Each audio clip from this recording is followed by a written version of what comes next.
요즘 내 주변에 비만약 안 쓰는 사람이 없다라는 말이 나올 정도로 요즘 세상에서 가장 많이 들리는 단어 중 하나가 비만약이죠. 단순히 살을 빼는 약의 등장이 아니라 비만을 하나의 질병으로 인정하는 생각의 변화를 시작으로 삶의 방식을 통째로 바꿔놓고 있습니다. 그리고 사람들은 이제 묻습니다. 이건 단기 유행일까? 아니면 진짜 혁명일까? 오늘은 그 답을 찾아보려 합니다. 그리고 그 여정 속에 조용하지만 세계 무대에서 중요한 역할을 하고 있는 한국 기업 하나가 있습니다. 바로 알테오젠이죠? 좋은 오프닝이에요. 괜찮았나요? 말씀하신 대로 지금 일어나고 있는 변화는 단순한 체중 감량이 아닙니다. 의학이 인간의 대사와 호르몬을 재설계하고 있습니다. 이건 질병의 정의 자체가 바뀌는 사건이에요.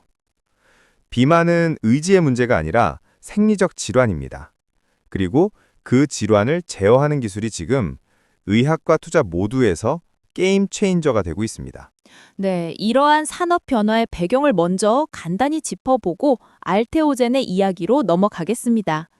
비만 치료제 이야기를 하면 늘 등장하는 빅파마가 있죠. 일라이 릴리, 노보노디스크. 두 회사의 약이 그 시작이었다고 하던데 지금은 이 두 회사가 시장을 장악한 건가요? 장악했다기보다는 지금 세계 비만 치료제 시장은 거의 두 회사가 이끌고 있습니다. 2024년 기준으로 보면 GLP-1 계열 비만 치료제 시장 규모가 약 13억 8천억 달러로 추정됩니다. 그리고 불과 6년 뒤인 2030년에는 480억 달러, 우리 돈으로 약 70조 원 규모까지 커질 전망이에요. 단기간에 4배 이상 성장하는 시장이죠. 이렇게까지 커진다는 전망이 나온 건 약의 확실한 효과 덕분이에요. 대표적으로 릴리의 제파운드, 그리고 노보노디스크의 위고비는 1년 투여 시 평균 체중 감량률이 15%에서 20%까지 나왔습니다. 다시 말해 체중이 100kg이던 사람이 1년 뒤에 80kg 아래로 내려가는 거예요. 미국에서는 이미 처방 환자 수가 1,800만 명을 넘어섰고 매달 신규 처방이 20만 건 이상 늘고 있습니다. 제가 생각했던 것보다 비만 환자 수도 많았지만 이미 비만약을 처방받으신 분들도 많으시네요.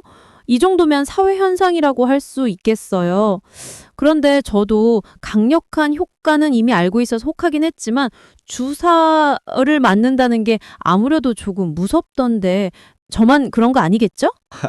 네, 대부분의 약은 보통 경고용이니 주사 치료는 심리적 장벽이 크죠. 비만약의 대부분은 피하주사, 그러니까 몸에 직접 주사하는 형태입니다.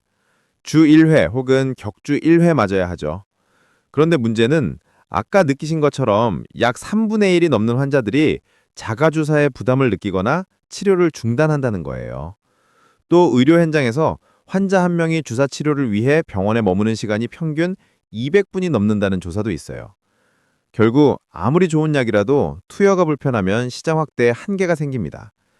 그래서 지금 빅파마들은 효능 경쟁을 넘어 투여 편의성 경쟁으로 전장을 옮기고 있습니다. 릴리와 노보가 최근 발표한 연구 개발 예산만 해도 경구제형과 고농도 주사 개발에 약 40억 달러를 배정했어요. 아, 그런 배경이 있었군요. 그래서 요즘 알테오젠이 눈길을 끄는 건가 봐요. 알테오젠은 정확히 어떤 역할을 하나요? 알테오젠은 약을 더 편하게 만드는 기술을 가진 회사입니다. 핵심은 하이브로자임, 즉 ALT-B4라는 플랫폼 기술이에요. 이 기술은 기존의 정맥 주사로만 투여할 수 있던 생물의약품을 피하 주사로 바꿔줍니다. 예를 들어 항암제나 면역질환 치료제 같은 고분자 약물은 병원에서 혈관을 잡고 수액으로 천천히 주입해야 하잖아요. 평균적으로 3시간에서 4시간, 즉 264분 정도 걸립니다. 그런데 알테오젠의 기술을 적용하면 이 시간을 5분에서 10분 이내로 줄일 수 있습니다. 체어 타임이 90% 이상 줄어드는 셈이죠. 환자는 훨씬 빠르게 치료를 받고 병원은 더 많은 환자를 수용할 수 있고 의료 비용은 절반 이상 절감됩니다. 이미 미국에는 할로자임이라는 선도주자가 있죠. 그들의 엔헨즈 플랫폼은 로슈, 머크, 화이자 등 15개 이상의 글로벌 제약사에 공급되고 있습니다. 이 기술로 상용화된 제품만 60개가 넘어요. 즉, IV를 SC로 바꾸는 기술의 상업적 성공이 이미 입증된 셈입니다. 이제 한국의 알테오젠이 그 뒤를 잇고 있습니다. 2024년에 다이이치 상큐와 항암제 에너추의 SC 제형 전환을 위한 독점 계약을 체결했고 2025년에는 아스트라제네카와 복수의 종양치료제 SC 전환 계약을 추가로 맺었습니다.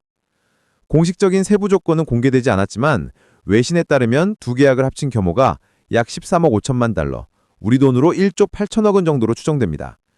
선급금은 약 4,500만 달러 수준이고 임상 단계별 마일스톤과 로열티가 따로 지급되는 구조죠.